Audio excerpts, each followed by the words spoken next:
Guys, আসসালামু আলাইকুম সবাইকে। এটা হলো সুন্দরবনের একটা প্রকৃতি জায়গা। এই জায়গা হয়তো সম্ভবত আপনারা কেউ কখনো আসেন না। এটা অনেক একটা সম্ভবত ভয়ঙ্কর জায়গা। জায়গাটা হয়তো দেখলে আপনারা চিনতে পারবেন, জানি না চিনতে পারেন কি না সেটা বলতে পারবো না। তবে কখনো আপনারা আসছেন কি না সেটাও বলতে পারবো না। তবে এখানে হলো সব হলো সাপের জায়গা, বুঝছেন? এই জায়গাটা হলো সম্পূর্ণ হলো সাপের জায়গা। এখানে বিভিন্ন সাপ, খুব ভয়ঙ্কর জায়গা। এখানে খুব রিস্কে আমি আসছি। আসার পর একটা দেখলাম যে সাপ শুয়ে আছে ওই যে জঙ্গলের ভিতরে, আপনারা দেখতে পাবেন ওই যে দেখা যায় মনে হয় সম্ভবত অনেক দামি সাপ।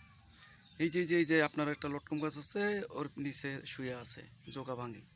ওর কাছে আমি যাইতে পারি না, সম্ভবত গেলে হয়তো আমাকে সকল মারবে। এই জন্য আমি ওখানে যাইতে পারতেছি না, বুঝছেন? অনেক খুব খুব রিক্সের জায়গা ভাই। এখানে অনেক রিক্সে আমি পাড়া দিছি এই জায়গাটার মধ্যে। অনেক দেখেন, এখানে কোনো মানুষ কিছুই থাকে না, শুধু বন আর বন, বন আর বন। শুধুই গাছপালা দেখেন, সম্পূর্ণ শুধু গাছপালা, কোনো বাড়িঘর নাই, কিছুই নাই, সম্পূর্ণ মরুভূমি জায়গা। আহ, আল্লাহু আকবার, আল্লাহু আকবার। থ্যাংক ইউ, ধন্যবাদ।